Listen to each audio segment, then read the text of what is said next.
The garden terrace was a symphony of elegance that afternoon, with ivory roses climbing antique trellises and champagne fountains catching the golden sunlight.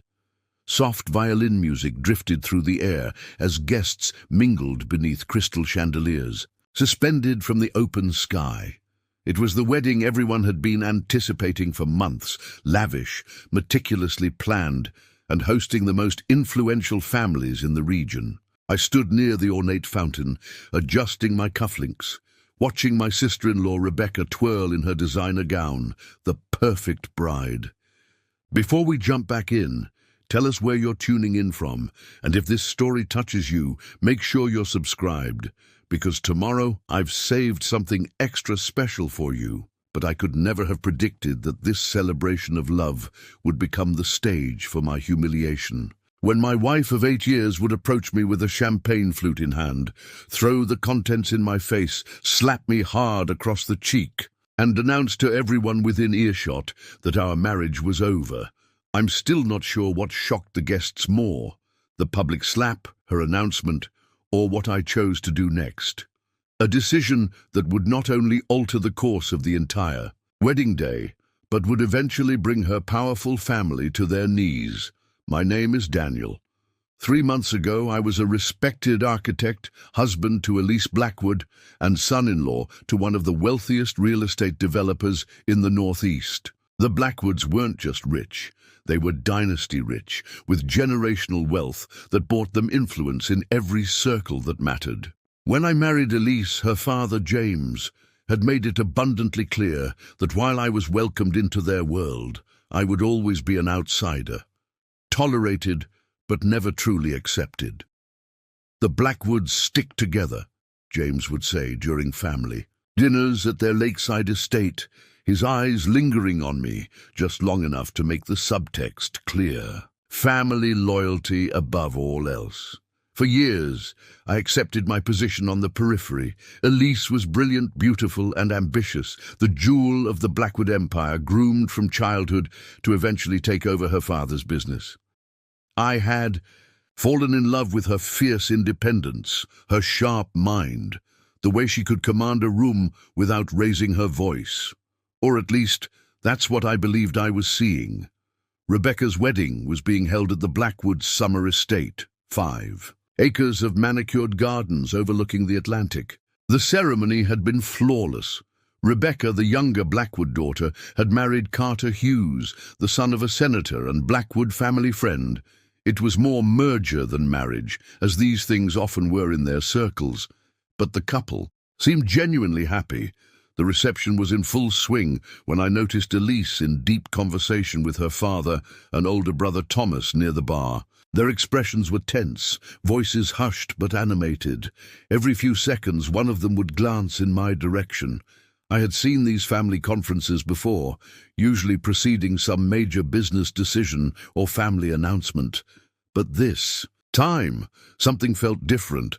I was making small talk with Carter's cousin when Elise broke away from her family huddle and approached me. Her face was composed, but I knew my wife well enough to recognize the cold determination in her eyes, the same expression she wore when closing a difficult business deal. "Daniel," she said, voice perfectly controlled as she handed me a champagne flute. "A toast to new beginnings." I accepted the glass, confused by her sudden formality. New beginnings. The subtle shift in her posture should have been my warning. The slight straightening of her spine, the almost imperceptible lift of her chin. Classic Blackwood tells before a power move? "Yes," she replied, raising her own glass, "to Rebecca and Carter's future, and to the end of ours." Before I could process her words, she threw her champagne directly into my face. As I stood there, momentarily stunned, droplets running down my collar, she delivered a stinging slap that echoed across the terrace. Conversations halted. The violins screeched to a stop. 200 pairs of eyes turned toward us. 8 years, Elise announced, her voice carrying across the suddenly silent garden. 8 years I've tolerated your mediocrity, your refusal to embrace the opportunities my family offered you. I'm filing for divorce in the morning. The collective gasp from the guests was audible. Rebecca, still in her wedding gown, covered her mouth in shock. James Blackwood took a step forward, then stopped, seemingly pleased with his daughter's display of dominance. I felt the hot sting of humiliation spread across my face, matching the burning where she had struck me. In that moment, something crystallized. Within me, a clarity I had been avoiding for years. Every compromise I had made, every Blackwood family slight I had accepted in the name of keeping the peace, every time I had dimmed my own light to let Elise shine, it all flashed before me in perfect, painful focus. This was who they were. This was who she had become, or perhaps who she had always been beneath the veneer I had fallen in love with. The Blackwoods didn't just want loyalty, they demanded submission. My crime wasn't mediocrity, it was refusing to be another acquisition in their collection. Time seemed to slow as I considered my options. The old Daniel, the one who had become accustomed to Blackwood domination, would have retreated quietly, allowing them to control even the narrative of our marriage's end. That would have been the expected response. Hang my head. Leave. The wedding become another footnote in Blackwood family history, but something unexpected happened instead. As champagne dripped from my chin onto my tailored suit, I felt a strange calm settle over me. The embarrassment receded, replaced by something I hadn't felt in years. Freedom. I carefully set down my own untouched champagne flute on a nearby table.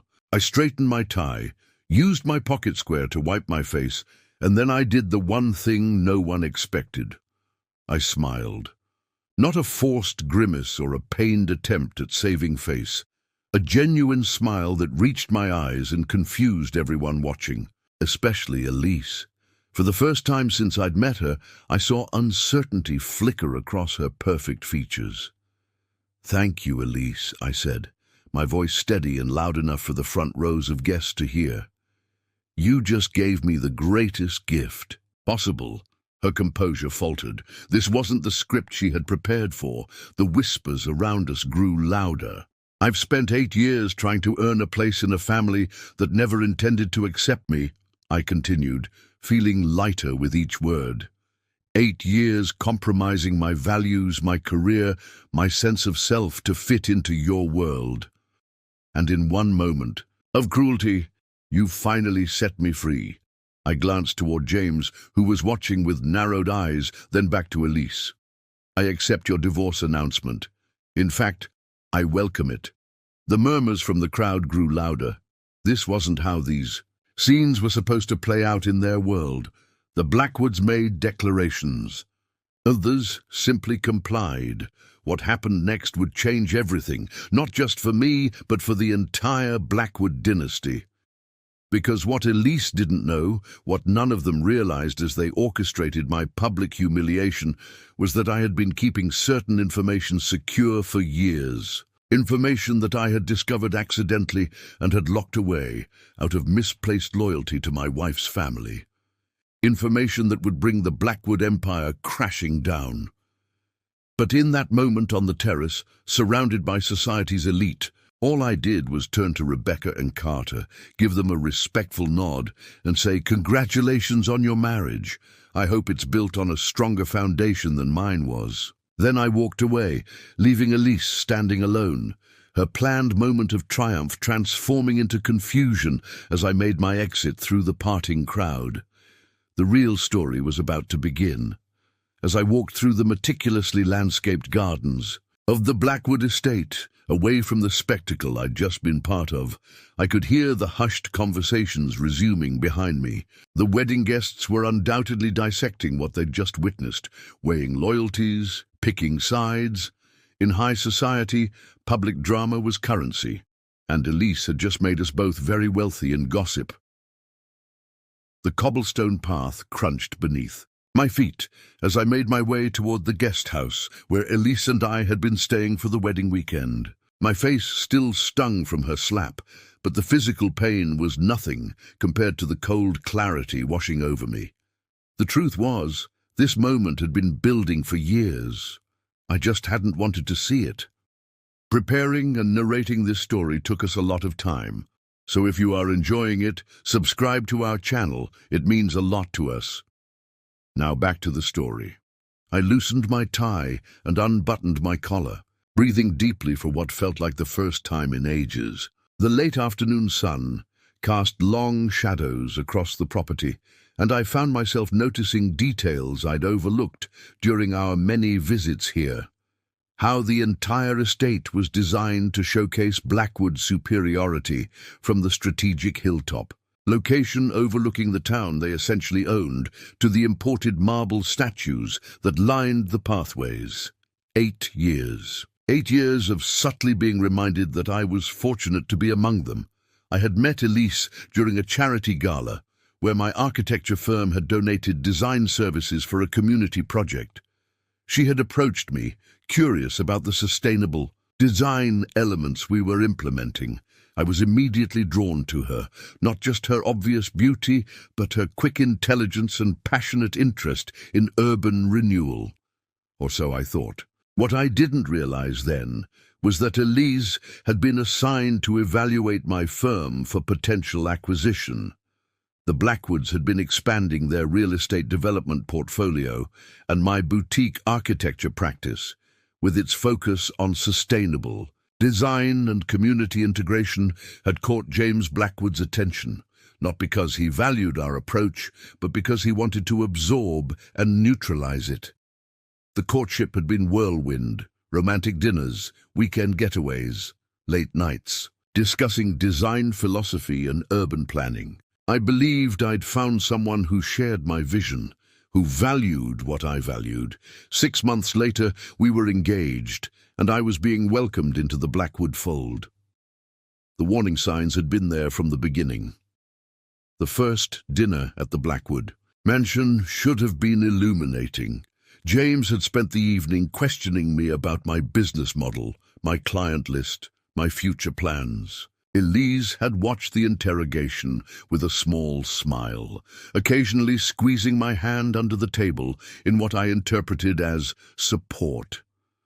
Later, I would realize it had been a signal to stay in line. "We take care of our own," James had said that night, raising a toast. "The Blackwoods have survived for generations because we understand the value of family control." Thomas, Elise's older brother and their father's right hand, had added, "And we always win, don't we, Father?"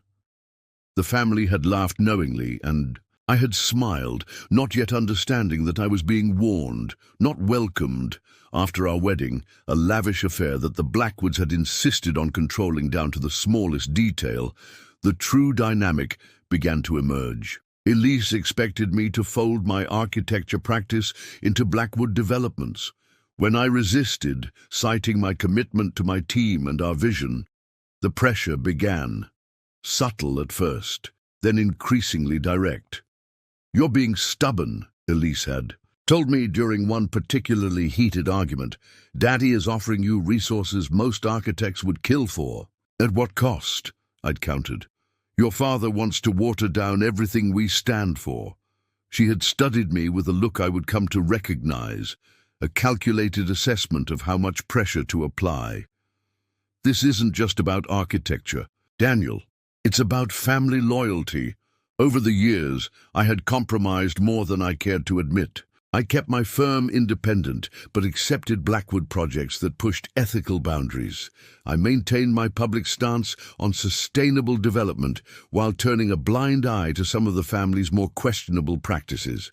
I told myself it was marriage, give and take, finding balance. But the balance had never been equal. As I reached the guest house, I noticed a black sedan parked nearby, Thomas's car. I paused, then continued toward the door. I wasn't surprised to find him waiting in the sitting room, tumbler of whiskey in hand, his expression a mixture of amusement and calculation. "That was quite a scene back there," he said, not bothering to get up, though I expected more resistance. "Sorry to disappoint," I replied, moving past him to gather my belongings. I had no intention of spending another night under the Blackwood roof. Thomas swirled his whiskey, watching me. You know, I told Elise this wasn't the right time or place, but she's always had a flair for the dramatic. Was it her idea or your father's? I asked, looking directly at him. A flicker of surprise crossed his face before he masked it with a smirk. Does it matter? The result is the same. The Blackwood-Harrington merger needs to happen, and your reluctance has become an obstacle. And there it was. The truth I had suspected, but hadn't confirmed until now. Carter Hughes's family, the Harringtons, controlled significant political influence that the Blackwoods needed for their next major development project. A project I had vocally opposed in private family discussions because it involved demolishing a historic neighborhood. So, my marriage was sacrificed for a business deal, I said, the pieces finally fitting together. Thomas shrugged, unapologetic. Marriage is always a business arrangement at our level, Daniel. Elise fulfilled her obligation for 8 years. Now we need her unencumbered for the next phase of the family's growth. And the public humiliation. Was that part of the business? Arrangement 2. That was... He hesitated. Improvisation. Father thought it would be cleaner if you were seen as the villain. A public scene, you leaving the wedding in shame. Society would sympathize with Elise. The narrative would be controlled. He studied me, but you didn't follow the script. I continued packing my suitcase, a strange calm settling over me. I never was good at following Blackwood scripts. Thomas set down his glass and stood, straightening his custom tuxedo. A word of advice, as someone who once almost considered, you a brother, take the settlement Elise will offer. It will be generous if you go quietly. And if I don't, his smile didn't reach his eyes. The Blackwoods have been handling inconvenient situations for generations. Don't become one. As Thomas moved toward the door, he paused. You have until tomorrow to clear out your things from the city apartment. Elise won't be returning there. She'll be staying at the family penthouse until this blows over. After he left, I sat on the edge of the bed, the weight of everything crashing down on me. 8 years of my life, my marriage, revealed as nothing but a strategic move in the Blackwoods' generational chess game. But Thomas had miscalculated by telling me about the apartment. In his arrogance, he'd forgotten what was hidden there. Or perhaps he never knew. In the home office of our city apartment was a safe that Elise believed only she could access. A safe containing documents I had discovered 3 years ago during a rare moment when Elise had been careless with her security. Documents that detailed decades of Blackwood corruption, bribery, and fraud. Evidence I had photographed, but never used out of some misguided loyalty to my wife. My phone buzzed with a text from an unknown number. Are you all right? That was brutal. I'm parked behind the East Garden if you need an escape. Mia Chen, Rebecca's college roommate, and the only person in the Blackwood circle who had ever treated me with genuine warmth. A journalist whose career focused on exposing corporate corruption. Someone the Blackwoods tolerated only because of her family's connections in international business. I looked out the window toward the distant party, where life was undoubtedly returning to normal. The Blackwoods excelled at controlling narratives, at making uncomfortable truths disappear, but not this time. I finished packing, took one last look around the guest house, and walked out, leaving my wedding ring on the nightstand, a small act of liberation. As I made my way toward the East Garden, I felt something I hadn't experienced in years: purpose. The Blackwoods had just made a critical error. They had taken everything from me, which meant I now had nothing left to lose. And a man with nothing to lose is the most dangerous opponent of all. Mia's sleek blue hatchback was parked exactly where she said it would be, partially hidden by a row of meticulously trimmed hedges.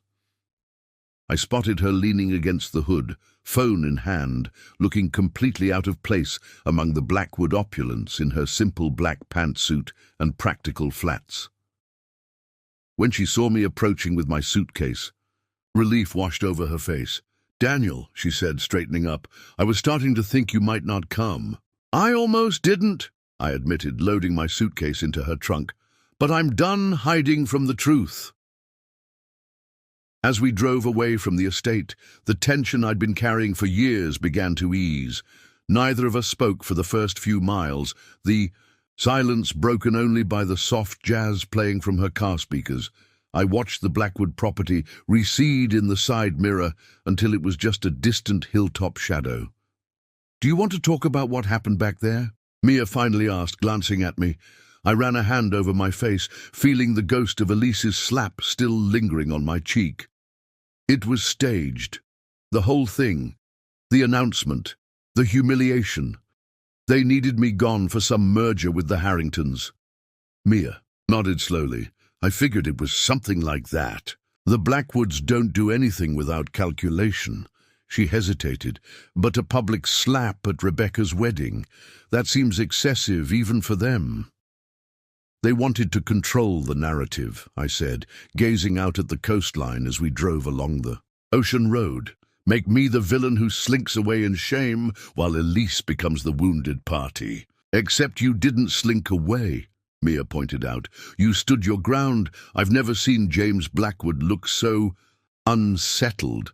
A faint smile crossed my lips despite everything. Good.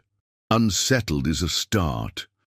We drove in silence for another few minutes before Mia spoke again, her voice carefully neutral. "Look, I know we've never been close, but I've always respected you. You were different from the rest of them. You actually cared about the impact of your work."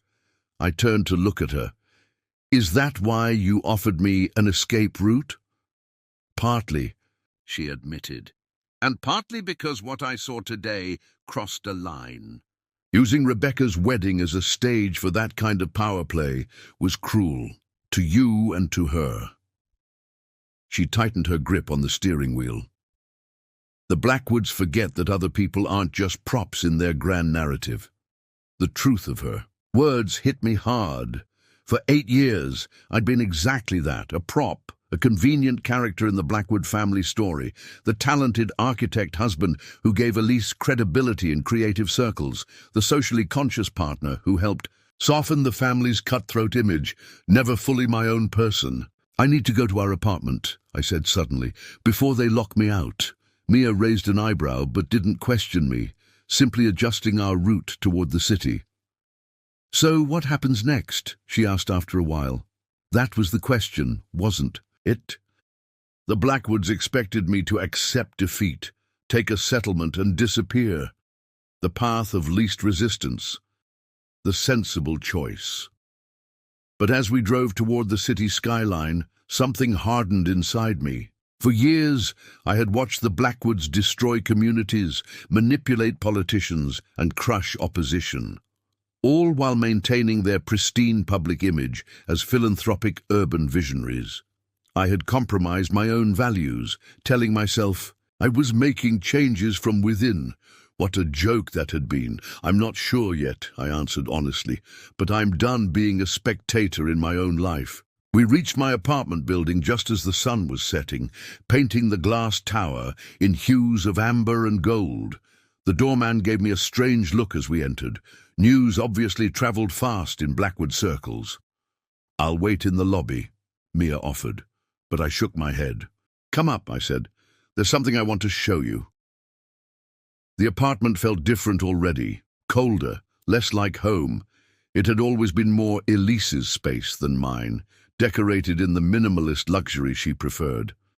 I moved through the rooms quickly, gathering essential items, family photographs, the few personal mementos that mattered to me. Mia stood in the living room, taking in the spectacular city view. "So this is how the other half lives," she murmured, more to herself than to me. "It's a beautiful cage," I replied, heading toward the Home Office. The office had always been Elise's domain, sleek, organized, intimidating. Her degrees and awards lined one wall, while a massive abstract painting dominated another. I went directly to the painting, carefully removing it from the wall to reveal the safe behind it. Mia watched with widening eyes. "Daniel, what are you doing?" Something I should have done 3 years ago. The safe was biometric, keyed to Elise's fingerprint.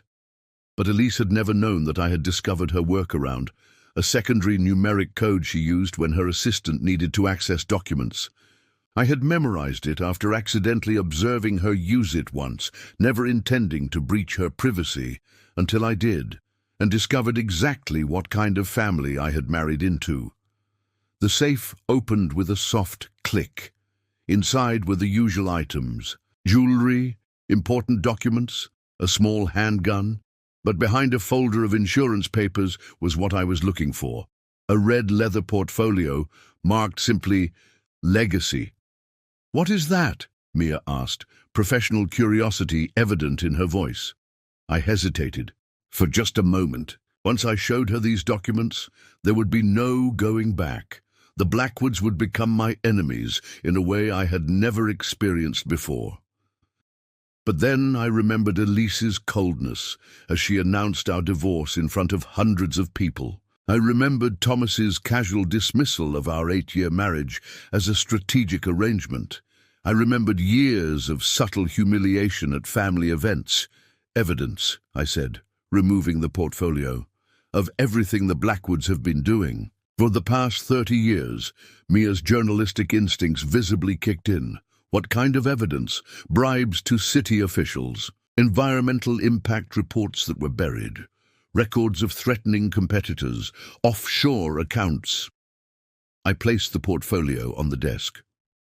"Everything meticulously documented, because James Blackwood believes in having leverage over everyone, even his own children." Mia stared at the portfolio, then back at me. "And you've had access to this for how long?" 3 years, I admitted. "I found it accidentally when Elise asked me to retrieve some documents while she was out of town. I photographed everything, but I never used it." "Because you loved her," Mia said softly. It wasn't a question. I nodded, the truth of it still, painful despite everything. "I thought I could change things from within. Naive, right?" "Human," she corrected. "But Daniel, if what you're saying is true, this is explosive." I opened the portfolio, revealing pages of documents, photographs, and USB drives. "The Blackwood Empire is built on corruption. They've destroyed lives, communities, all while maintaining their image as urban visionaries." I looked up at her. "You once told me you became a journalist to hold power accountable. Well, here's your chance." Mia's expression shifted from shock to determination. "If I publish this, they'll come after you with everything they have." "They already took everything that mattered," I said quietly. "My marriage, my reputation, my future. What else can they do?" As soon as I said the words, I knew they weren't entirely true. The Blackwoods could do much worse than public humiliation. People who had crossed them in the past had lost careers, had been framed for crimes, had disappeared from public life. Entirely, but something had changed in me. The fear that had kept me complicit for years had transformed into resolve. "So this is your revenge?" Mia asked, studying my face. I closed the portfolio and handed it to her. "No, this is justice, Mia." And I spent the next several hours in a 24-hour diner 15 blocks from my apartment, far from Blackwood territory. The red vinyl booth provided an odd sense of security as we spread the documents across the table, careful to keep our voices low despite being the only customers besides a half-asleep truck driver in the corner. "This is unbelievable," Mia whispered, reviewing a document outlining payments to a city councilman who had mysteriously changed his vote on a zoning restriction. The level of detail, James documented everything. "Control," I explained, sipping lukewarm coffee. "James doesn't just want leverage. He wants people to know he has it. The threat is as important as the actual information." Mia ran her fingers through her short black hair, clearly processing the magnitude of what we'd discovered. "There's enough here to trigger multiple investigations, federal, state, local. The Harrington merger would collapse immediately. Along with projects across 3 states, I added. Thousands of jobs. She looked up sharply. You're having second thoughts. I stared into my coffee cup. I'm thinking about consequences, real ones. Not everyone who works for Blackwood Developments is corrupt. Plenty of good people would be affected.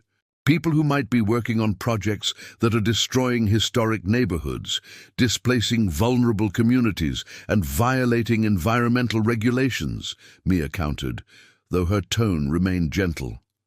The same issues you've been fighting against in your own work. She was right, of course. I had spent years trying to push Blackwood projects towards sustainability and community integration, mostly failing, but occasionally making small improvements. It had been my justification for staying, the belief that I could change things incrementally from within. We need to be strategic, I finally said. This can't just be about hurting the Blackwoods. It has to matter. Mia nodded, gathering the documents back into the portfolio. I agree, and we need to move quickly. How long before they realize what's missing from the safe? Elise rarely accesses it directly, usually sends her assistant. I checked my watch.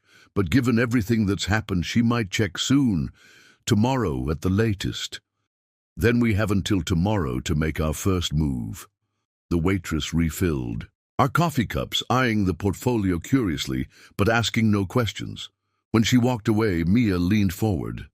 I can't publish this directly, she said. My publication would be buried in lawsuits before the article even went live.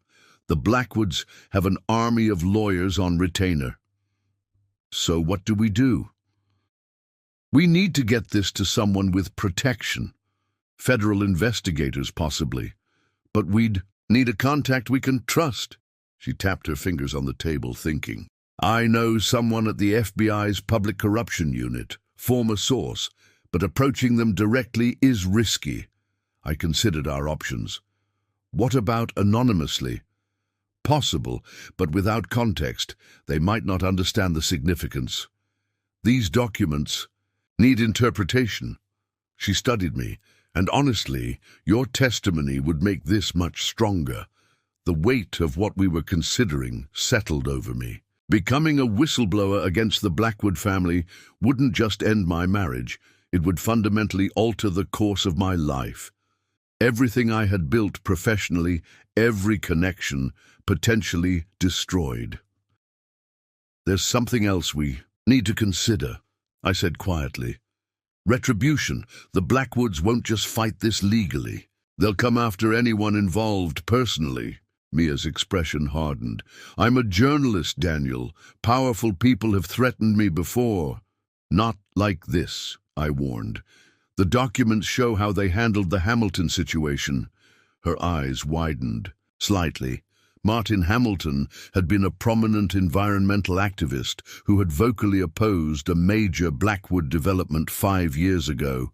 He had abruptly withdrawn his opposition, moved across the country, and essentially disappeared from public life. The official story was a family health crisis. They blackmailed him, I continued, found out his brother had a gambling problem, had taken money from his employer.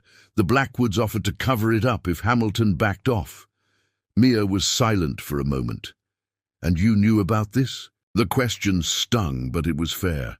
I found out after the fact. Elise mentioned it casually, like it was just clever business strategy. I looked away.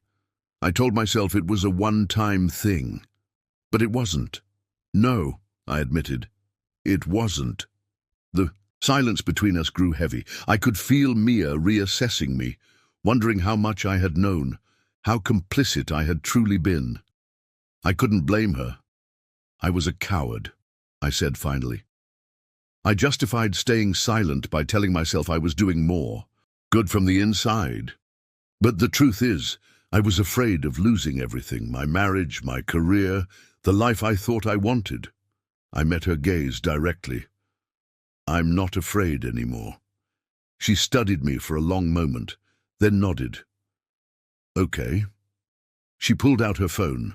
I have an idea, but it's risky. I'm listening. We don't go to the authorities directly, not yet. We need leverage first. Public pressure that makes it impossible for the Blackwoods to bury this. She pulled up a contact on her phone. There's a podcast that's been investigating corporate corruption in urban development. 2 journalists I trust completely. They have a massive following and aren't afraid of legal threats. And you think they'd run with this? With proper verification? Absolutely. We give them enough to start asking questions publicly. Once the spotlight is on, we approach the authorities with everything. It was a bold strategy, not just providing evidence, but creating a public narrative the Blackwoods couldn't easily control. It meant stepping directly into their crosshairs, becoming the very thing they despised most, a threat to their carefully constructed image. My phone vibrated with a text. I expected it to be from Elise or perhaps Thomas, but instead it was from Rebecca. "Daniel, are you okay? What happened today was horrible. Please let me know you're safe." Of all the Blackwoods, Rebecca had always seemed the least corrupted by the family's power. Younger by several years, more idealistic, often sidelined in family business discussions. I had always sensed she felt as much an outsider as I did. I showed the text to Mia. "Do you trust her?" she asked. "I don't know," I answered honestly.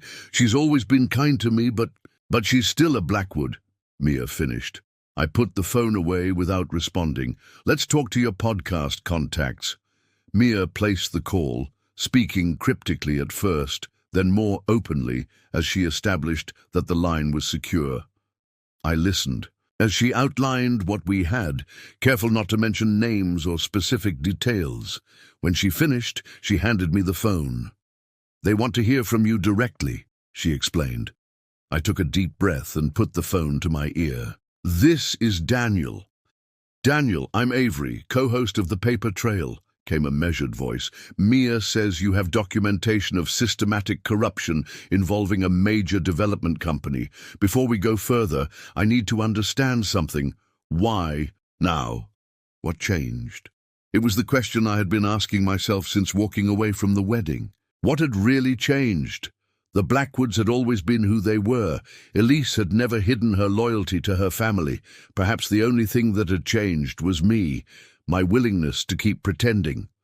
Today, my wife publicly humiliated me and announced our divorce at her sister's wedding, I said, the words feeling strange to speak aloud. Not because our marriage had failed, but because it had served its purpose and was now an obstacle to their next business move. I paused, organizing my thoughts.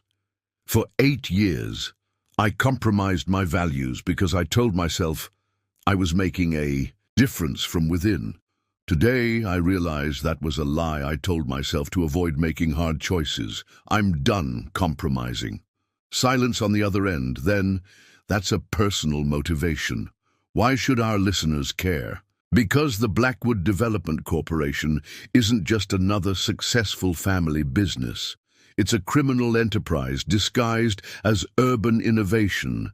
They've bribed officials, falsified environmental reports, threatened opponents, and destroyed communities, all while being celebrated as visionaries. I took another breath. Your listeners should care, because right now the Blackwoods are about to begin their largest project yet, one that will displace thousands of people from historic neighborhoods under the guise of urban renewal. And they've just secured the political support they need through a strategic marriage. Another pause. We'll need to verify everything independently. Of course. And you understand that once this starts, there's no going back? The Blackwoods will know exactly who's behind it. I looked at Mia, who gave me an encouraging nod. I understand, I said. I'm ready. As I hung up, I realized it was true. For the first time since meeting Elise, I felt completely clear about who I was and what I stood for. The Blackwoods had taken my marriage, my security, and soon they would likely destroy my professional reputation. But in doing so, they had inadvertently given me back something I had lost long ago, my integrity. They want to meet tomorrow morning, I told Mia, with copies of key documents. Then we have work to do tonight, she replied. Already. Opening her laptop. Outside the diner windows, the first hints of dawn were appearing on the horizon. A new day. The first day of whatever came next. By mid-morning, my world had shifted completely. Mia and I met with Avery Torres and her co-host Julian Reeves in a small recording studio tucked away in an industrial neighborhood. The building's faded exterior concealed a state-of-the-art facility where the Paper Trail podcast had built its reputation for hard-hitting investigative journalism. "These documents are extraordinary," Julian said, carefully examining a contract that outlined payments to a state environmental inspector. His voice carried the precise diction of someone who spent thousands of hours behind a microphone. The level of detail. It's almost as if they wanted to create a paper trail. James Blackwood believes in having ammunition against everyone, I explained, including his own family members. It's how he maintains control. Avery, sharp-eyed with a streak of silver in her dark hair, studied me rather than the documents. You realize they'll come after you first. Before these allegations even hit the public, they'll try to discredit you. I expect nothing less. I replied, feeling surprisingly calm. It's already started, Mia interrupted, looking up from her phone. Daniel, you should see this. She handed me her phone, open to a breaking news story from one of the city's most widely read society columns. Blackwood marriage ends in scandal. Sources reveal architect husband's substance abuse and infidelity. The article quoted sources close to the family, describing my supposed descent into addiction and erratic behavior. According to these anonymous insiders, Elise had tried to save our marriage for years, but finally reached her breaking point at Rebecca's wedding, when I had allegedly appeared intoxicated and confronted her. That was fast, I murmured, scanning the hit piece, and completely fabricated. They're establishing their narrative, Avery said matter-of-factly. By this afternoon, every society blog in the city will be running with this version of events. By tomorrow, they'll have friends giving tearful interviews about how they watched you spiral while brave Elise tried to hold things together. Can we fight this? I asked, handing the phone back to Mia. Julian shook his head. Not directly. Engaging only legitimizes their story, but we can undermine it with something more compelling, the truth. How quickly can you verify these documents? Mia asked. We've already started, Avery replied. Some of this we can cross-reference with public records. Other parts will take longer. But there's enough here that we can begin recording a preliminary episode today. My phone vibrated with an incoming call. Thomas Blackwood. I showed the screen to the others. You should answer, Avery said, but put it on speaker. I nodded, accepting the call. Thomas. Daniel, his voice came through, smooth and controlled as always. We need to talk. We're talking now. In person, he countered. There are details about the separation agreement that require immediate attention. I'm not interested in any agreement. A slight pause. Don't be hasty. Elise is prepared to be quite generous, despite the complications you've caused. Complications, I repeated. Is that what you call the story you're spreading about me? Another pause. Longer. This time. That's simply the reality of the situation. People need explanations for what they witnessed. We're providing one that allows everyone to save face. Everyone except me. You chose your path when you walked away yesterday, Thomas said, his voice hardening. But it's not too late to be reasonable. 20 million, Daniel, a clean break, a fresh start somewhere new. All we ask is your discretion and a simple signature. $20 million. It was an astronomical sum, far more than I had expected. It was also a clear sign that the Blackwoods were worried, not about the divorce itself, but about what I might do or say. What's the catch, Thomas? No catch.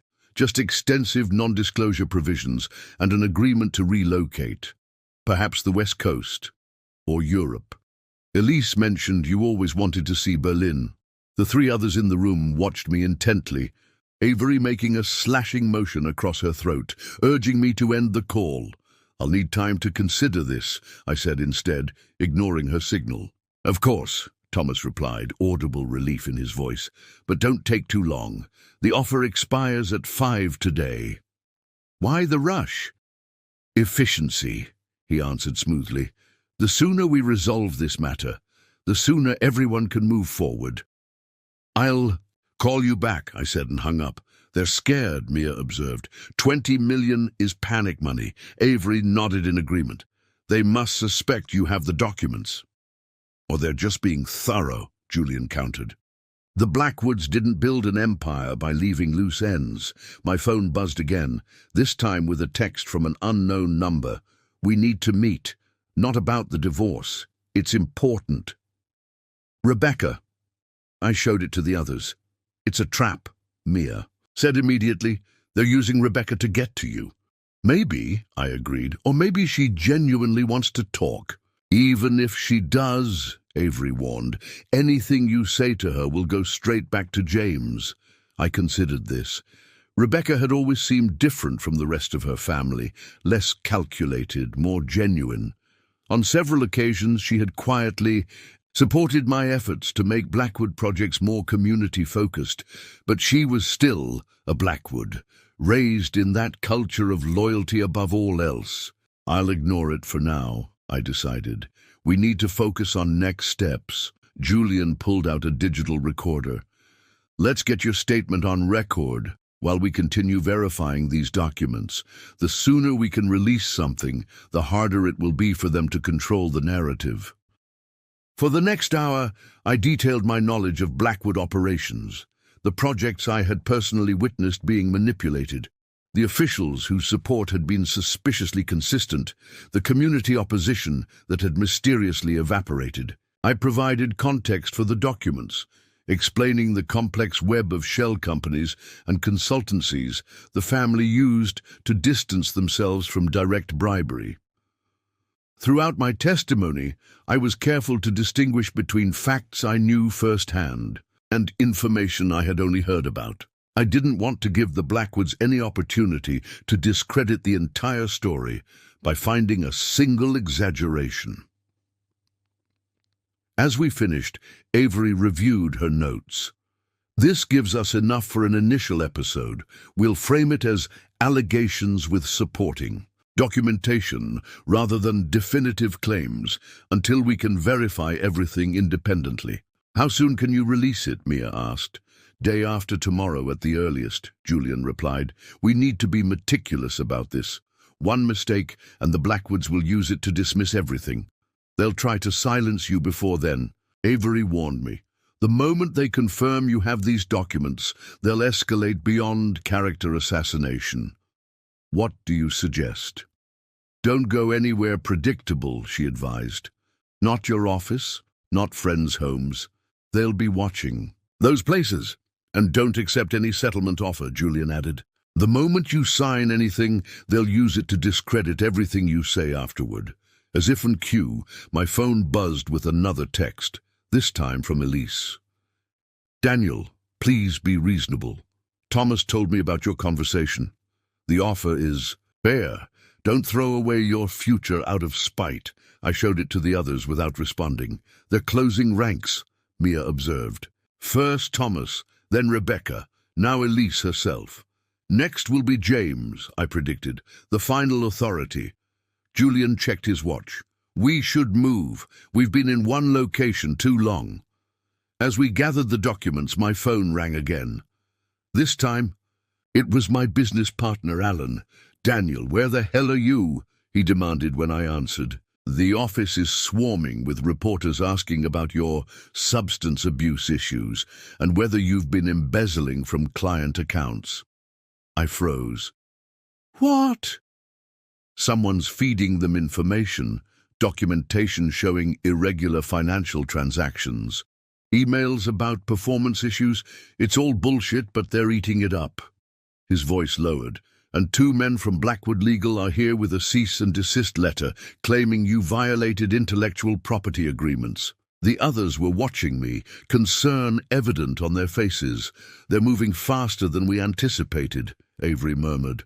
"Alan, I need you to listen carefully," I said into the phone. "Don't engage with any of them. Don't confirm or deny anything. Just say the firm has no comment at this time. Daniel, what the hell is going on? Half the clients are in panic mode. Madrona developers already called to pull their project." The weight of what was happening hit me fully for the first time. The Blackwoods weren't just attacking me personally. They were going after my professional reputation, my firm, my colleagues. People who depended on me for their livelihoods were being caught in the crossfire. "I'll explain everything soon," I promised. "Just hold them off for now. And Alan, I'm sorry you're dealing with this." I hung up, feeling sick. Mia placed a hand on my shoulder. "This is what they do," she said quietly. "They make the cost of opposing them so high that people back down." "It's working," I admitted. "They're destroying everything I've built, which means we need to move even faster," Julian said, already packing up equipment. "They've declared war. Now we need to fight back." As we prepared to leave, my phone lit up with one final message from James Blackwood himself. It contained only an address and a time, 3 p.m. "The summons," Avery remarked. "Are you going to go?" I stared at the message, feeling a strange mix of dread and determination. The address wasn't the Blackwood offices or any of their usual meeting spots. It was a private club downtown, neutral territory. Yes, I decided, but not alone. Mia looked concerned. "Daniel, that's exactly what they want. I know. But so far, we've been reacting to them. It's time to change that dynamic." I turned to Julian and Avery. "How do you feel about recording another testimony, right after I meet with the man behind all of this?" A slow smile spread across Avery's face. "Now that would make for compelling audio." "It's risky," Julian cautioned. "James Blackwood didn't build an empire by being careless." "Neither did I replied, feeling a resolve I hadn't experienced in years. "And unlike him, I have nothing left to lose." The Wellington Club occupied the top 2 floors of a historic building downtown, its discreet entrance marked only by a small brass plaque and a suited doorman who seemed to materialize as I approached. Inside, old money whispered from every surface. Hand-carved mahogany panels, oil paintings of stern-faced founders, plush carpets that had cushioned the footsteps of the city's elite for generations. "Mr. Blackwood is waiting in the founder's room," the attendant informed me, leading me through hushed corridors where conversations paused momentarily as I passed. I had come alone, against the urgent advice of Mia and the others. But I wasn't unprepared. The small recording device Avery had provided was securely hidden, and our team was stationed in a cafe across the street, monitoring my location through my phone. The founder's room was exactly what its name suggested, an imposing space designed to intimidate, with 20-foot ceilings, a massive fireplace, and floor-to-ceiling windows offering commanding views of the city James Blackwood had helped shape. He stood at those windows back to the door, a tumbler of amber liquid in his hand. "Daniel," he said without turning, "right on time. You always were punctual, if nothing else." "James." He finally turned, studying me with those piercing blue eyes that had made countless business opponents falter. At 67, James Blackwood remained an imposing figure, tall, broad-shouldered, with only the slightest silver at his temples betraying his age. "Drink?" he offered, gesturing to a crystal decanter. "No, thank you." A smile flickered across his face. "Worried I might poison you?" "We're not quite that dramatic, despite what you might think after yesterday's unfortunate scene." "Is that what we're calling it? Unfortunate? Regrettable, then." He took a seat in one of the leather armchairs, motioning for me to do the same. "Though certain sources suggest you've been spiraling for some time, substance issues, erratic behavior." "Convenient narratives," I replied, remaining standing. "Very thorough, though. You had those stories ready remarkably quickly." The Blackwoods are always prepared for contingencies. He studied me over the rim of his glass. Though, I admit, your reaction yesterday caught us off guard. You were supposed to leave quietly, not with that little speech about freedom. Sorry to disappoint. Oh, you've done far more than disappoint, Daniel. His voice remained even, but something dangerous flashed in his eyes. You've become an active problem, one that needs solving. Hence the character assassination. The attacks on my firm, the $20 million offer to disappear. He nodded, unfazed by my awareness of their tactics. Standard procedure. Though the offer was unusually generous, Elise's insistence. She always did have a soft spot for you. The casual cruelty of his remark struck me like a physical blow. 8 years of marriage reduced to a soft spot. What do you want, James? Clarity, he replied simply. Thomas tells me you're reluctant to accept our settlement offer.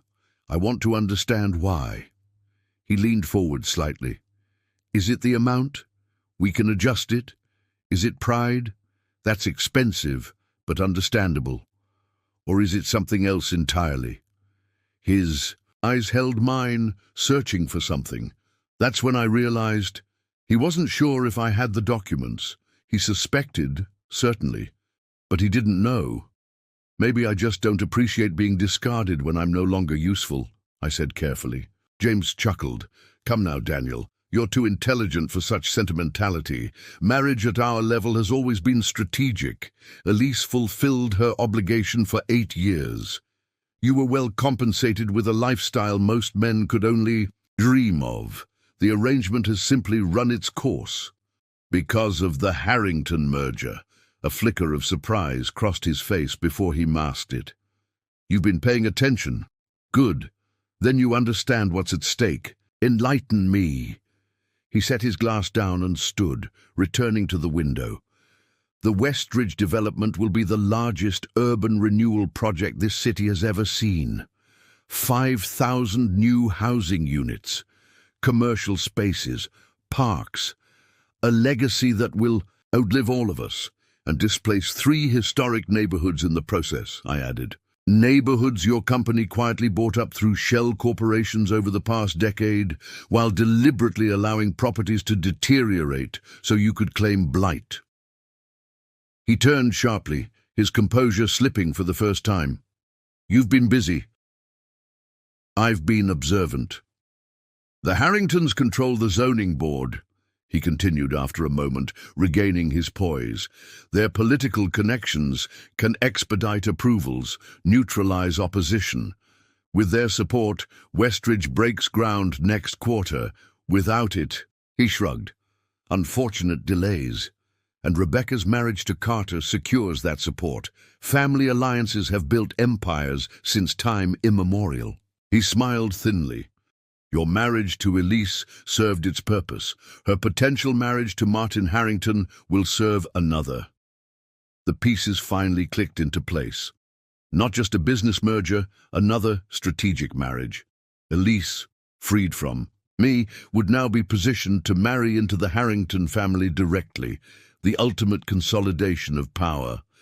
So I was removed to make way for the next chess move, I said, the full picture becoming clear. But why the public humiliation? Why not a quiet divorce months ago?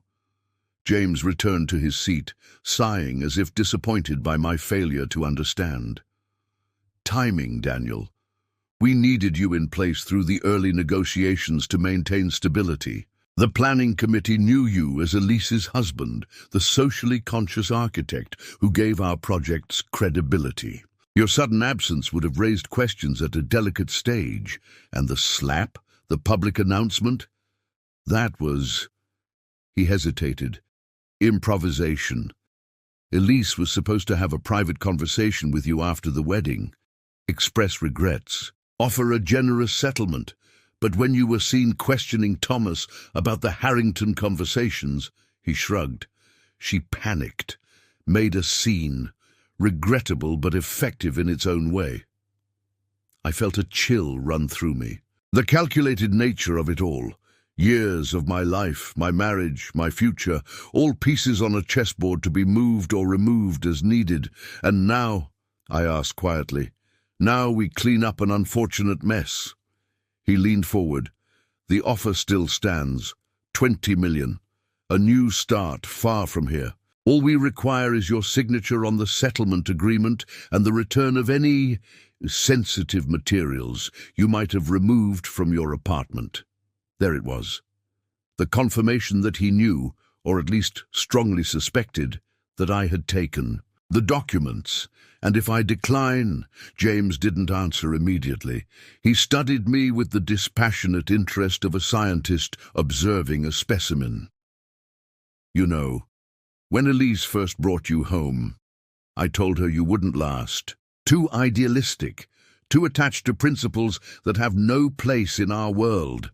He stood, straightening his immaculate suit. But you surprised me. You adapted, compromised. I actually came to respect your resilience, if not your naivete. His expression hardened. Don't make me lose that respect, Daniel. It would be unfortunate for everyone involved. The threat hung in the air between us, all the more menacing for its understated delivery. 8 years ago, it might have worked. Even a week ago, I might have backed down, accepted the settlement, told myself it was the practical choice. But not today, not after everything that had happened. I stood matching his posture. I think we're done here. Consider carefully, Daniel. Once you leave this room without accepting our offer, certain processes will be irreversible. Like publicly humiliating your daughter at her own wedding, I countered. Some things can't be undone, James. You taught me that. His expression darkened. You have until midnight to reconsider. After that, we'll be forced to protect our interests more aggressively. I walked to the door, then paused. You know, for years I told myself I could change things from within, make small improvements, nudge the Blackwood Empire towards something better. I turned to face him one last time. What I never understood, until yesterday, was that you never saw me as within at all. I was always just another asset to be leveraged. Business isn't personal, Daniel. That was always your weakness. I smiled then, feeling truly free for the first time in years. That's where you're wrong, James. This just became very personal. As I walked out of the Wellington Club into the bright afternoon sunlight, my phone immediately buzzed with messages from Mia asking if I was okay, but I didn't respond immediately. Instead, I stood on the steps looking out at the city skyline the Blackwoods had helped shape through generations of manipulation and corruption.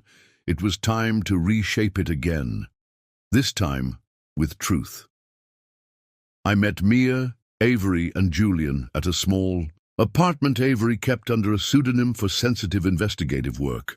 The walls were covered with corkboards, mapping out previous stories, and 3 computer monitors displayed different news feeds, all now running variations of the story about my supposed substance abuse and professional misconduct.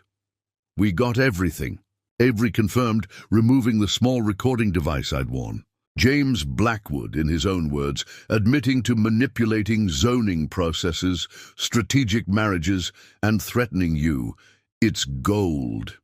And deeply incriminating, Julian added, already transcribing segments of the conversation. Combined with the documents, this creates a compelling narrative that even the Blackwoods can't easily dismiss. I sank onto the couch, the weight of the day finally catching up with me. They're going to escalate. James made that very clear. We need to move faster than they do, Mia insisted, pacing the small living room. How quickly can we release the podcast episode?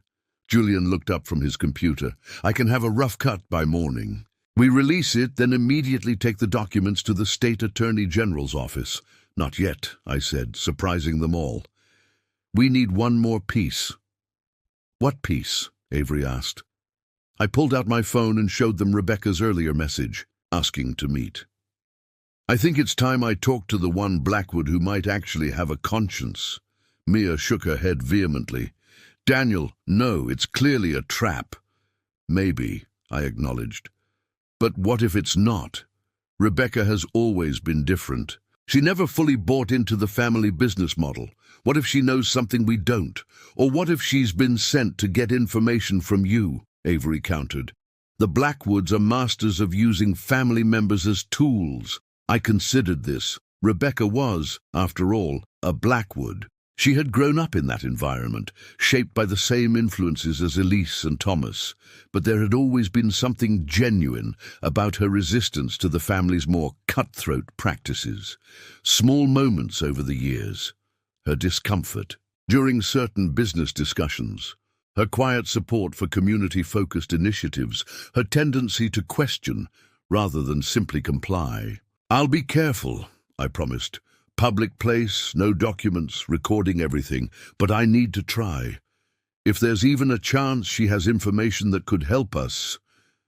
The three exchanged glances, clearly unconvinced but recognizing my determination. "Your call," Julian finally said, "but for the record, I think it's a mistake." I texted Rebecca, suggesting we meet at a busy cafe downtown, neutral territory with plenty of witnesses. Her response came almost immediately. "Thank you, 7 p.m. I'll be nearby," Mia insisted. "First sign of trouble, you walk away." I nodded, grateful for her support despite her misgivings. Meanwhile, let's prepare for whatever comes next. The moment we release that podcast, the Blackwoods will unleash everything. They have. "My editor is already on standby," Mia said. The moment the podcast drops, we follow with a feature article detailing the evidence. Two-pronged media assault. Avery pulled up a legal contact on her phone. "And I have a federal prosecutor friend who specializes in public corruption cases. Once this is public, she can help navigate next steps." For the next few hours, we strategized, preparing contingencies for every scenario we could imagine. The Blackwoods had money, influence, and decades of experience destroying opponents. We had truth, documentation, and the element of surprise. It wasn't an even match, but it was the best we could do. At 6:30, I headed to the cafe, Mia following. Discreetly, 20 minutes later, to position herself at a table with a clear view of my meeting. The place was busy enough to provide anonymity, but quiet enough for conversation. A strategic middle ground. Rebecca arrived precisely at 7, looking nothing like the radiant bride of 2 days ago. Her face was drawn, hair pulled back in a simple ponytail, designer clothes replaced by jeans and a plain sweater. She scanned the room quickly before spotting me, her relief visible even from a distance.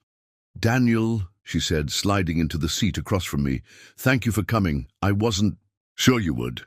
"I almost didn't," I admitted. "Your family hasn't exactly given me reason to trust Blackwood meeting requests lately." She winced. "I know. What Elise did was unforgivable. Using my wedding as a stage for—" She trailed off, shaking her head. "I had no idea it was going to happen. But you knew about the divorce plans," I guessed. "About Elise's potential arrangement with Martin Harrington." Rebecca's eyes widened slightly. "You know about that?" "I had a very enlightening conversation with your father today." She looked down at her untouched coffee. "Then you understand why I needed to see you." "Not exactly," I replied carefully. "Why don't you tell me?" Rebecca took a deep breath, then met my gaze directly. "Because I have information that could help. You information about Westridge, about the Harringtons, about what's really happening." My pulse quickened, but I kept my expression neutral. "Why would you help me against your own family?" "Because they're wrong," she said simply. "What they're doing with Westridge isn't just unethical, it's criminal. And after what they did to you, after how they used my wedding—" She swallowed hard. "Some lines shouldn't be crossed, even for family." I studied her face, looking for signs of deception. Rebecca had always been the most transparent of the Blackwoods, her emotions visible in ways Elise and Thomas had learned to disguise from childhood. Right now, she looked genuinely distressed. What kind of information? I asked. She glanced around, nervously, then lowered her voice. Documents. Evidence of direct bribes to city officials for Westridge approvals. Records of threatened environmental inspectors. And, she hesitated, proof that they falsified soil contamination reports for the neighborhoods they want to demolish. This was new. We had evidence of past corruption, but nothing this specific about Westridge itself. Why are you telling me this? Why not go to the authorities yourself? Rebecca laughed bitterly. With what protection?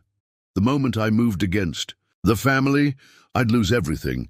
My trust fund, my home, my security. I'm not brave like you, Daniel. I can't just walk away from everything. I didn't exactly have a choice, I reminded her. You did, though, she countered. You could have taken their money, signed their agreement, disappeared quietly. Many would have. She shook her head. But you didn't. That's why I'm trusting you with this. I was silent for a moment, weighing her words against the very real possibility that this was an elaborate trap. But something in her manner, the subtle trembling of her hands around her coffee cup, suggested genuine fear. Not of me, but of her own family. These documents, I finally said. Where are they? In my private safe. After what happened at the wedding, I realized I needed insurance. She slid a small USB drive across the table. This is a sampling, enough to prove I'm serious. I didn't touch it. Rebecca, if you're working with your family to set me up— I'm not, she interrupted, her voice breaking slightly. Daniel, Carter and I may have had an arranged marriage, but we genuinely care for each other. When he found out what his father and mine were planning with Westridge, the real environmental impact they were hiding, he wanted to stop it. That's why they accelerated the divorce plans with you. They're afraid of losing Harrington's support. This aligned with what James had implied during our meeting, lending credibility to her story. Still, years of Blackwood conditioning made me cautious. Why not just release these documents anonymously? Because they would know it was me immediately, she explained. I'm one of the few people with access to this level of information. But you— she gave me a sad smile. You're already their enemy. They expect you to fight back. I finally picked up the USB drive, turning it over in my hand. And what do you want in return? Protection, she said simply. When this breaks, I need someone to verify that I helped, that I chose the right side. My family will disown me, Daniel. I need to know I won't face this alone. It was the most un-Blackwood request I could imagine. Not leveraging information for power or money, but for simple human alliance. That, more than anything, convinced me she might be telling the truth. I can't promise what will happen, I said, carefully. But if these documents are legitimate, I'll make sure your cooperation is recognized. Relief washed over her face. Thank you. She stood to leave, then hesitated.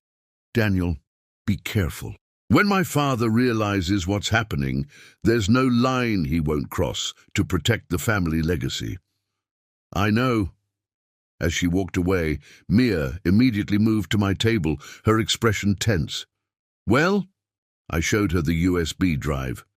Either the most valuable piece of our puzzle or the most sophisticated trap the Blackwoods have ever set. Only one way to find out, she replied, already texting Avery and Julian. As we left the cafe, my phone buzzed with a final text from James Blackwood. Midnight, Daniel. After that, consequences become unavoidable. I showed it to Mia, who read it with a grim expression. Sounds like we have a deadline. No, I corrected, her pocketing the phone. They do. The contents of Rebecca's USB drive exceeded our expectations. Within an hour of our meeting, Julian had confirmed what we were looking at, internal Blackwood documents that directly tied the company to falsified environmental reports for the Westridge project. The files included soil sample analyses that had been altered to conceal dangerous levels of industrial contaminants, along with email exchanges discussing how to keep this information from regulatory agencies. "This is explosive," Avery said, scrolling through the documents on her laptop. The Blackwoods weren't just bribing officials to approve the project. They were knowingly planning to build residential units on toxic land.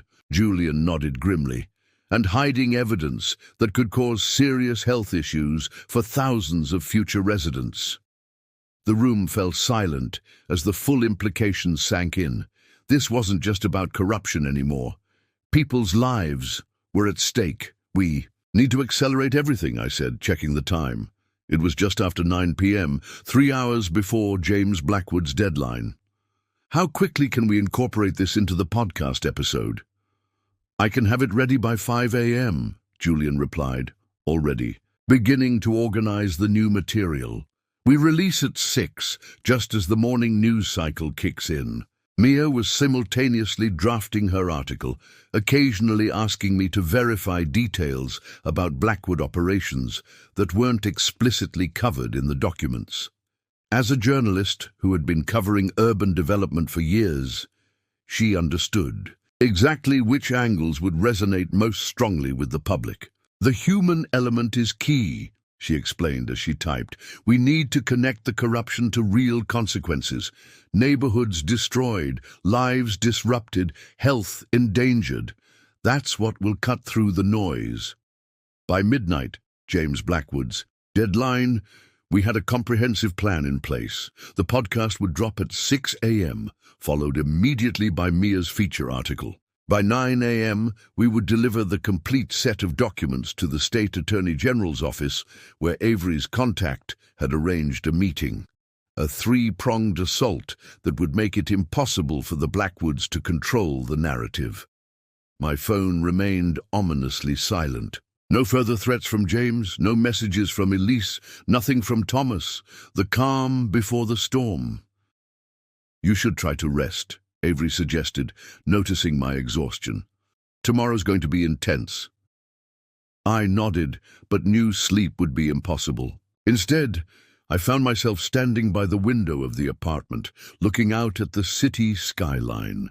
Somewhere out there, the Blackwoods were likely planning their countermove, unaware that their position had just been significantly weakened by Rebecca's defection.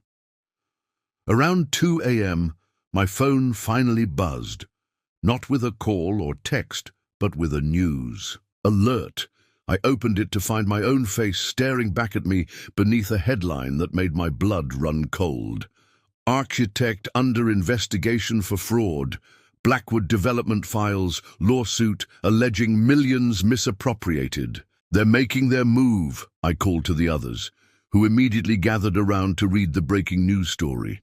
According to the article, Blackwood Development had filed a lawsuit claiming I had embezzled funds from joint projects over several years.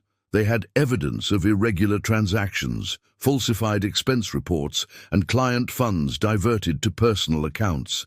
The company was seeking $15 million in damages and had reportedly provided documentation to the district attorney's office suggesting criminal charges might be appropriate. "They're trying to discredit you before we can release anything," Mia observed. "Classic preemptive strike." Julian was already on his laptop, checking other news sources. "It's everywhere. They must have coordinated with multiple outlets simultaneously." My phone began lighting up with messages, colleagues, friends, even my parents, all asking some variation of, "Is this true?" The Blackwoods had executed their threat perfectly, ensuring that by sunrise my reputation would be in tatters. "We need to respond," I said, the weight of the accusations pressing down on me despite knowing they were fabricated. "No," Avery countered firmly. "That's exactly what they want, to drag you into a public defense that legitimizes their claims. Our response is the podcast, the article, the evidence. Let the truth be your defense." She was right, of course, but the rational understanding did little to ease the sick feeling in my stomach.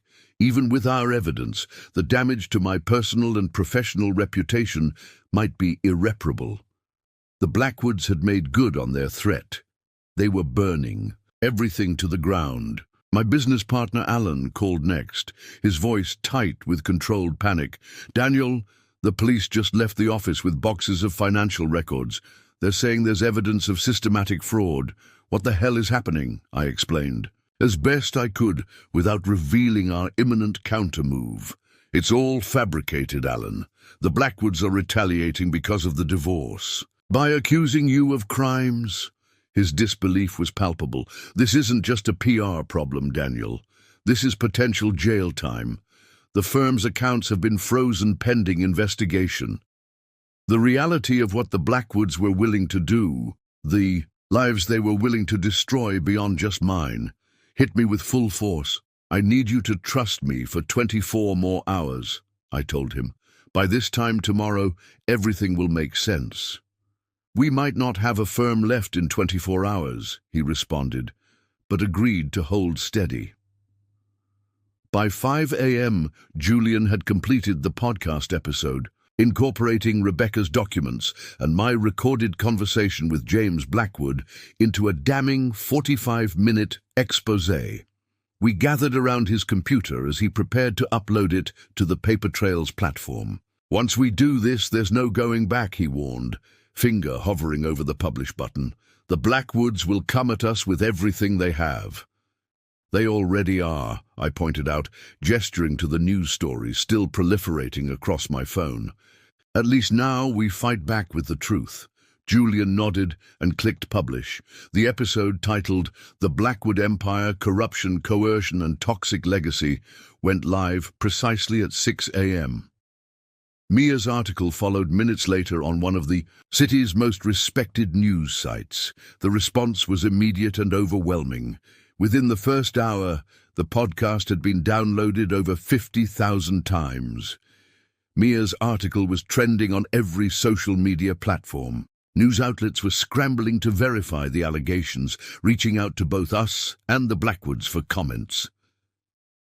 By 8 a.m., we were in a car heading to the State Attorney General's office, a secure copy of all documents, both the original portfolio and Rebecca's USB drive, safely in hand. My phone had been ringing non-stop, mostly with calls from journalists seeking confirmation or additional comments. I had ignored them all, focused solely on completing the next step of our plan.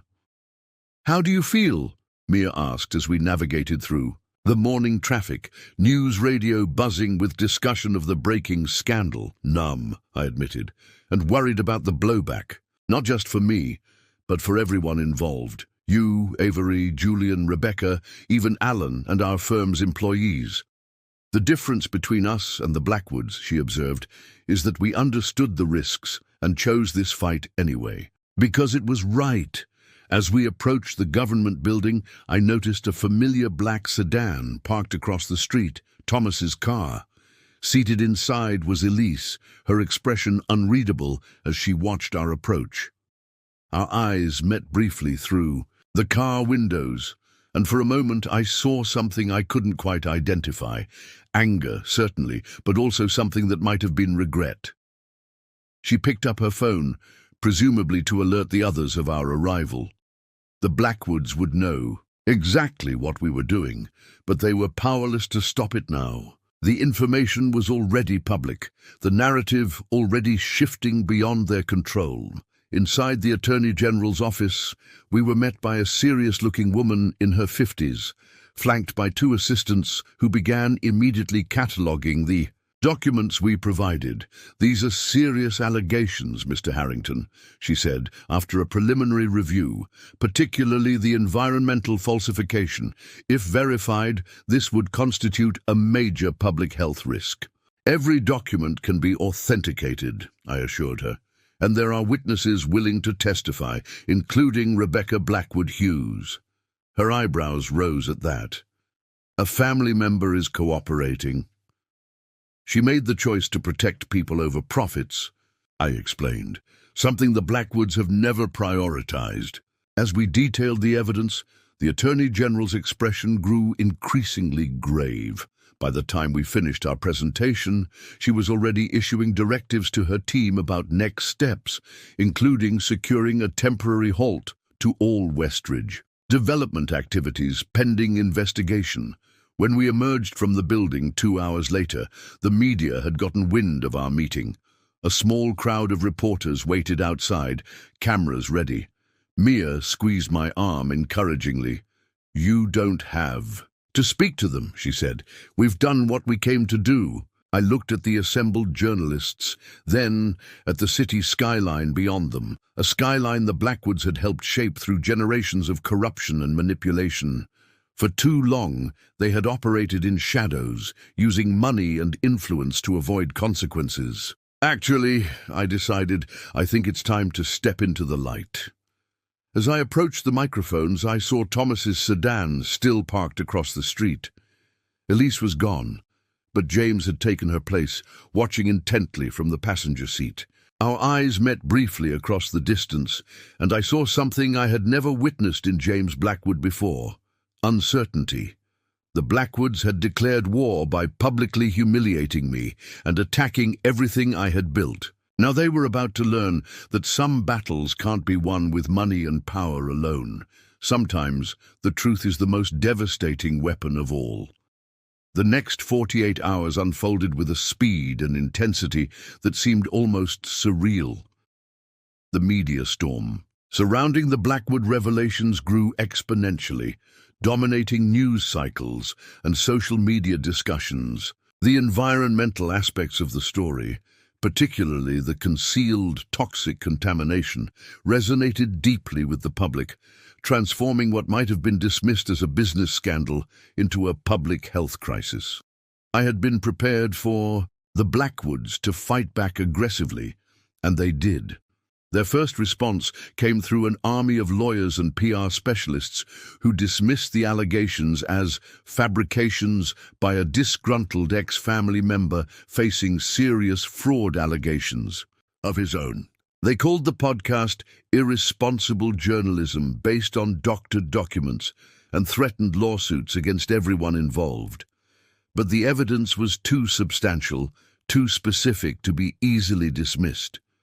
As regulatory agencies began preliminary investigations into the Westridge project, the Blackwood strategy shifted from denial to damage control. Construction was voluntarily suspended, pending further environmental review, a move clearly designed to appear proactive rather than reactive. Through it all, I maintained a low profile, staying at a hotel under a different name while the legal process began to unfold. The fraud allegations against me hadn't disappeared, but they had been overshadowed by the larger scandal. The district attorney's office had quietly indicated that they were reassessing the evidence provided by the Blackwoods in light of the new revelations. On the morning of the third day, as I sat reviewing updates with Mia in a small conference room Avery had arranged, my phone lit up with an incoming call from Rebecca. "Daniel," she said when I answered, her voice tight with tension, "I need to see you. It's important." "What's happened?" "Not over the phone. Please." I agreed to meet her at a quiet restaurant near the hotel, making sure Mia knew exactly where I was going and why. The events of the past few days had only reinforced my caution around any Blackwood, even one who had seemingly allied with our cause. Rebecca was already waiting when I arrived, seated in a corner booth with her back to the wall, a position that allowed her to monitor the entire restaurant. The instinct for strategic positioning, a Blackwood trait I recognized from countless family gatherings. "Thank you for coming," she said as I slid into the seat across from her. She looked exhausted, dark circles under her eyes suggesting sleepless nights. "Have you seen the news this morning?" "I've been monitoring it continuously.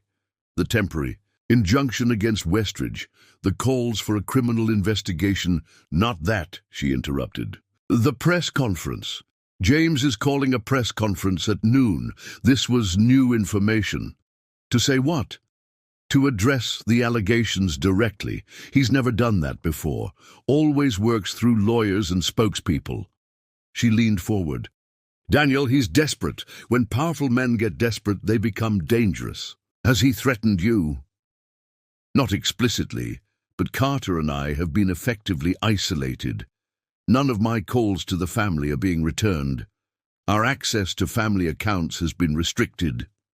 She twisted her wedding ring nervously. They're positioning us as traitors. I'm sorry, I said, and meant it. Despite everything, I understood the pain of being excised from the Blackwood orbit. We can arrange protection if you're concerned about your safety.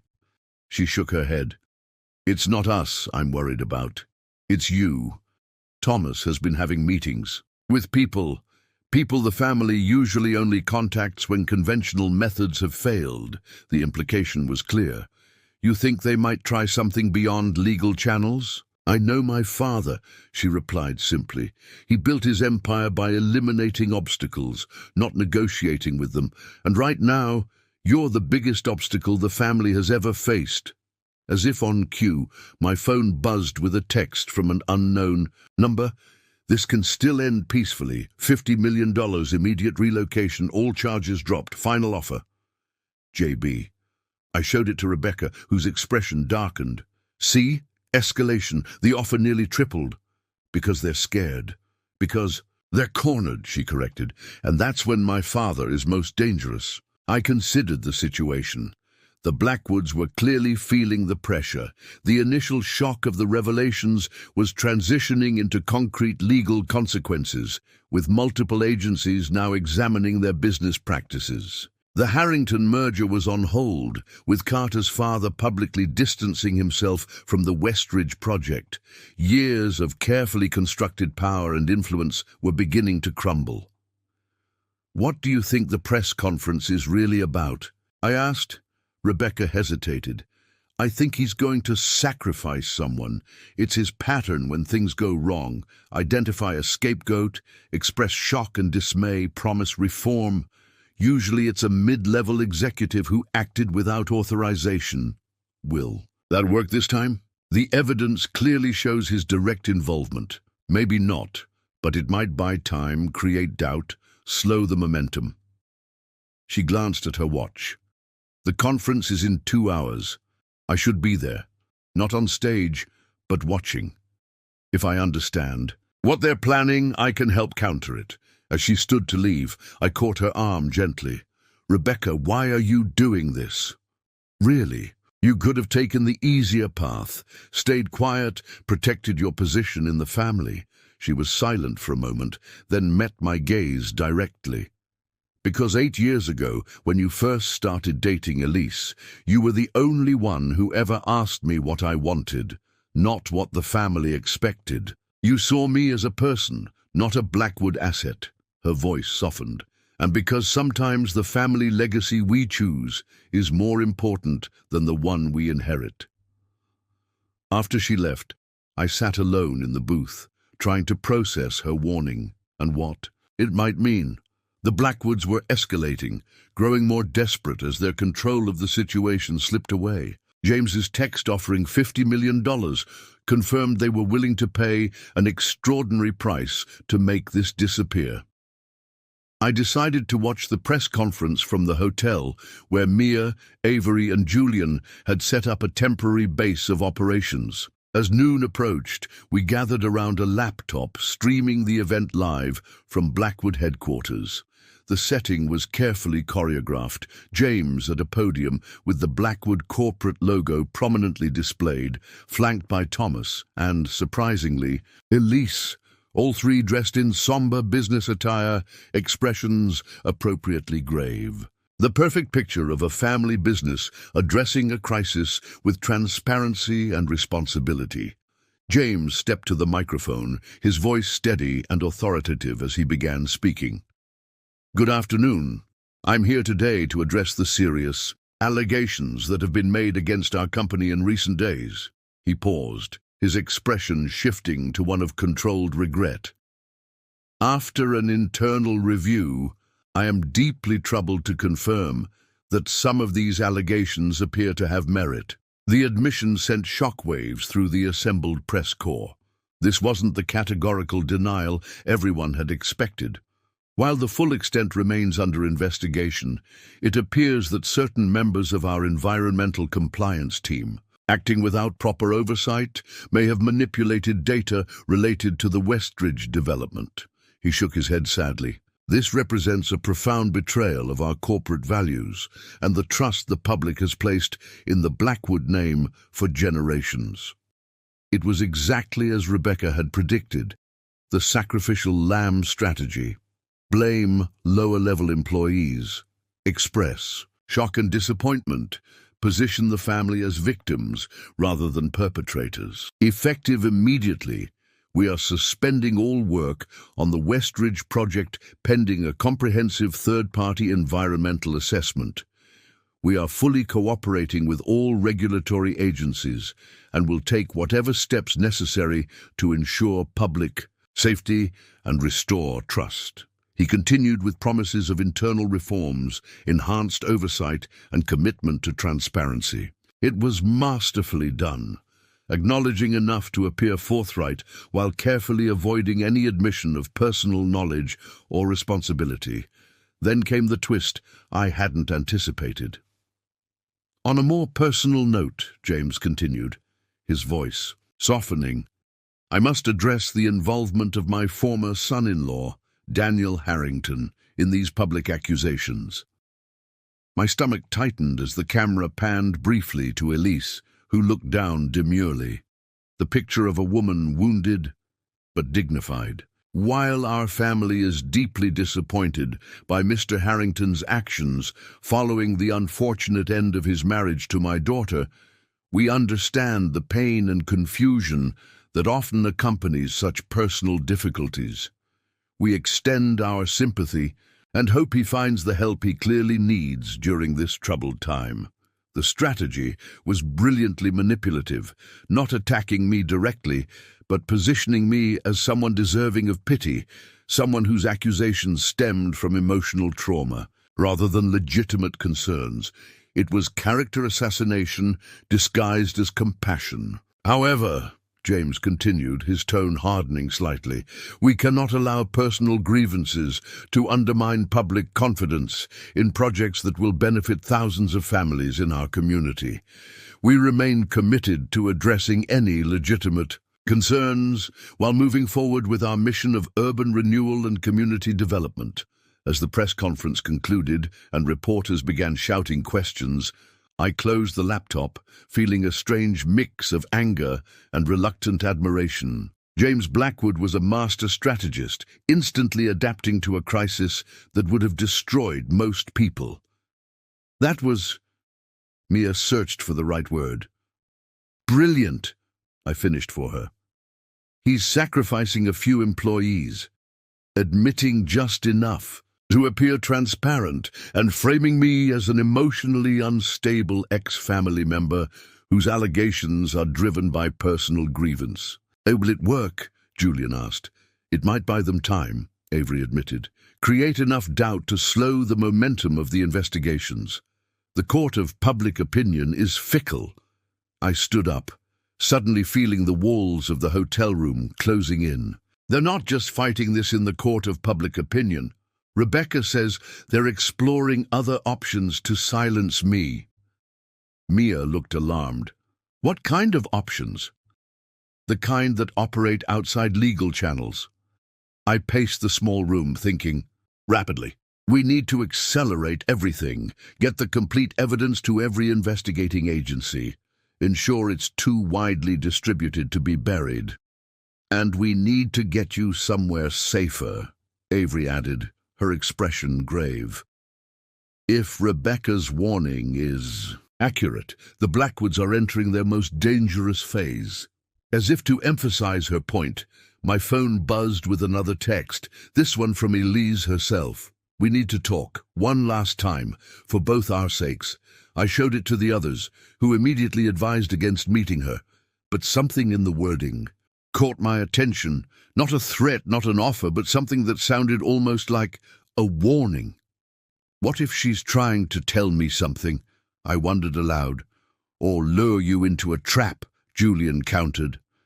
I stared at the message, trying to decipher its true intent. After 8 years of marriage, I had thought I knew Elise completely. Now I wasn't sure I had ever known her at all. Was this message a genuine reach-out from someone caught in her family's web, or just another Blackwood manipulation? The decision I made next would determine not just the outcome of our battle against the Blackwoods, but possibly my own safety. The stakes had never been higher, and the path forward had never been less clear. I agreed to meet Elise at a public art gallery, a place we had visited often during happier times. Security cameras, witnesses, open spaces, as safe as I could make it. When she arrived, I barely recognized her. Gone was the polished Blackwood heiress, replaced by someone who looked like she hadn't slept in days. "I can't stay long," she said, glancing nervously around. "They don't know I'm here." "Why are you here, Elise?" She handed me a sealed envelope. "My father doesn't just want to discredit you. He wants you gone, permanently. There's a plan." Her voice trembled. I couldn't let that happen, no matter what you've done." "What I've done? Exposing corruption that could have harmed thousands of people. You destroyed my family," she countered, but without conviction. "Your family was built on destruction," I replied. "You just never wanted to see it." She looked away. "The envelope contains details of what they're planning, names, dates. I'm not completely heartless, Daniel, despite what you think." "Why now? After everything?" "Because some lines shouldn't be crossed," she whispered. "And because once I did love you." She left quickly, the envelope heavy in my hand. Inside were documents confirming Rebecca's warnings, detailed plans to frame me for additional crimes, evidence of hired professionals to ensure I disappeared if necessary. The final validation that I had made the right choice in exposing them. I immediately took the evidence to the authorities. Within hours, emergency warrants were issued. By nightfall, James and Thomas Blackwood were in custody, charged with conspiracy and solicitation to commit murder. The news exploded across every platform. The Blackwood Empire, already wounded by the corruption revelations, now faced complete collapse. Stock prices plummeted as investors fled. Projects were suspended indefinitely. Decades of power and influence crumbled in a matter of days. Elise disappeared afterward. Some said to Europe, others to a private island the family owned. Rebecca and Carter publicly severed all financial ties with the Blackwoods, pledging to use their remaining resources to create a foundation supporting the communities their family had harmed. The validation was complete. My decision to stand against the corruption hadn't just been right, it had potentially saved lives, including my own. 6 months after the Blackwood scandal broke, I stood on the community center steps in Riverdale, one of the historic neighborhoods that would have been demolished for the West Ridge project. Around me, residents gathered for the unveiling of plans for community-led redevelopment, a collaborative effort between my firm and local organizations. "This is what urban renewal should look like," I told the assembled crowd. "Not displacement, but empowerment. Not erasing history, but honoring it while building something better together." The journey had transformed me completely. The fraud allegations against me had been dropped once investigators found evidence they were fabricated. My firm had not only survived but thrived, becoming known for ethical development and community partnership, but the deeper transformation was internal. The man who had spent years compromising, looking the other way, telling himself he was making incremental changes from within, that man was gone. In his place stood someone who understood that true change often requires difficult stands, someone willing to risk everything for what was right. My relationship with Mia had evolved from professional alliance to something deeper, built on mutual respect and shared values. She continued her investigative journalism, now with a focus on development ethics and community rights. Together, we were creating a different model for how cities could grow. Rebecca had found her voice as well, using her insider knowledge of development practices to advocate for regulatory reform. Her testimony had been crucial in the cases against her father and brother, an act of courage that had cost her name but earned her respect. The Blackwood name itself was now synonymous. With corruption, its legacy in ruins, James awaited trial from detention, his health reportedly failing. Thomas had accepted a plea deal, turning state's evidence against his father in exchange for a reduced sentence. And me? I had lost a marriage, risked my career, faced threats to my life, and emerged stronger, clearer, more purposeful than I had ever been. The transformation wasn't just about professional success or public vindication. It was about reclaiming my own integrity, about becoming someone I could respect when I looked in the mirror each morning. 1 year to the day after Elise slapped me at her sister's wedding, I found myself back at the cafe where I had met with Rebecca, contemplating how completely life can change in 12 months. A reporter had asked me that morning if I had any regrets about my decision to expose the Blackwoods, given all it had cost. The question had stayed with me because the answer was so clear. No regrets, not because the path had been easy. It hadn't, not because justice had been perfect, it rarely is, but because living with truth is infinitely more freeing than living with comfortable lies. The real lesson wasn't about corporate corruption or even personal betrayal. It was about the moment of choice we all face when confronted with uncomfortable truths about our lives. Do we look away, make excuses, tell ourselves we'll address it tomorrow? Or do we find the courage to stand, even when standing means walking away from everything familiar? For years, I had told myself I was trapped, that working within a corrupt system was my only option. The slap at the wedding didn't change my circumstances. It simply forced me to see what had been true all along. I had always had the power to choose differently. That's the lesson I would share with anyone facing their own moment of truth. The courage to walk away can be the same courage that lets you rebuild something better. The temporary pain of standing alone is nothing compared to the permanent cost of abandoning yourself. When Elise publicly humiliated me and announced our divorce, she thought she was taking everything from me. Instead, she gave me back the only thing that truly mattered, the freedom to live according to my own values, to build a life that reflects who I really am, rather than who someone else needed me to be. Sometimes, the greatest gift is disguised as loss.